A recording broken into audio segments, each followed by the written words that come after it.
Hollywood once had a habit of handling superhero properties poorly, and 1997's Spawn remains a prime example of that. Creator Todd McFarlane knows that the first adaptation was a missed opportunity, which is exactly why he's going to make certain the reboot blows you away. How? Here's a look.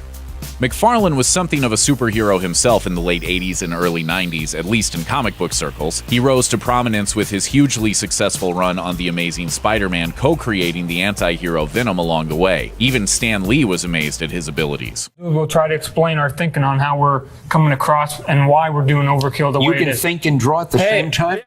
Given Venom's massive box office success, it's no surprise that McFarlane sees possibilities for the similarly horror-tinged Spawn. Where Venom opted for a more family-friendly PG-13 rating, though, McFarlane promises to push the envelope with a truly R-rated superhero movie. During an appearance at Ace Comic-Con in 2018, McFarlane said, "We don't want to muddy the waters. It's R-rated. Not like Deadpool, where there was just a couple F-bombs and a naked butt. Not like Logan, either. We're talking trauma. True trauma, as serious as possible." McFarlane even holds out hope that Sony may choose to distribute the new Spawn film, leading to a potential crossover between his two creations. He told CBR, "No matter who distributes Spawn, the first thing you will see in every trailer will be from the co-creator of Venom." So then my question to Sony is, why would you let one of your competitors use that line, given that it was your effort that made Venom work? I think it's worth asking then what happens if they both work. Of course, we already know what will happen if it doesn't work. You will be this armless, legless, faceless thing, won't you?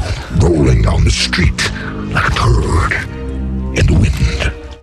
Where Venom just had undertones of horror, though, McFarlane promises Spawn will be pure terror. In fact, he told Deadline that his dedication to a truly dark Spawn film has led to difficulties with Hollywood execs who don't understand his vision. They all default into their Captain America mindset, and I keep saying, no, get into John Carpenter's mindset or Hitchcock. This is not a man in a rubber suit. It's not a hero that's going to come and save the damsel. It's none of that. One way he plans to do this is by abandoning the tired superhero cliche of presenting an origin film. McFarlane told comicbook.com he plans to just jump right into the action instead. "I've seen too many movies that spend way too much time for the setup."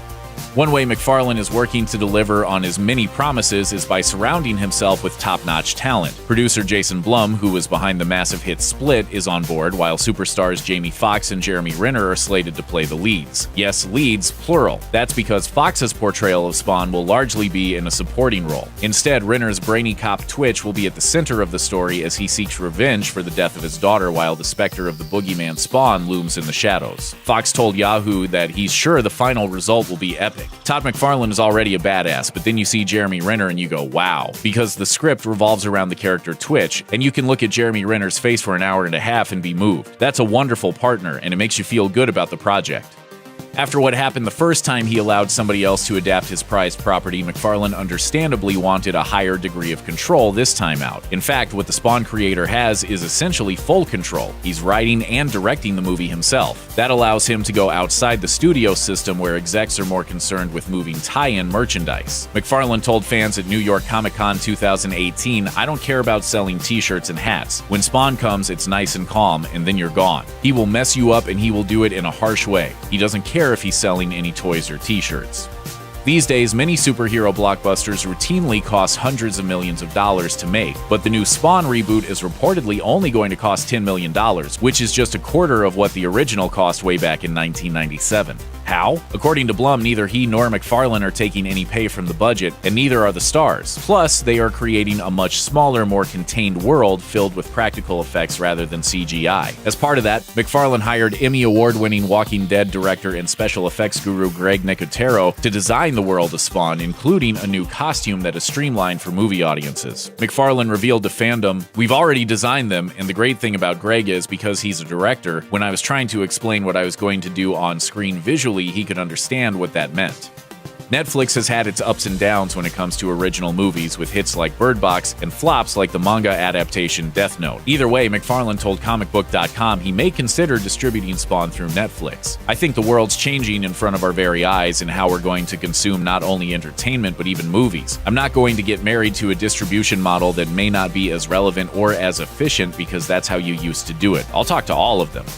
If you like the sound of all this, well, you're in luck, because McFarlane told the crowd at New York Comic Con that he's actually planning a whole Spawn trilogy. I'm selling it as a trilogy, and each movie will look different than the last one. Here's the thing about the trilogy. A lot of trilogies go back and repeat the last thing. I want each movie to be visually different. So why a trilogy instead of a standalone film? Why do you people always question why? Ask why, when how is so much more fun.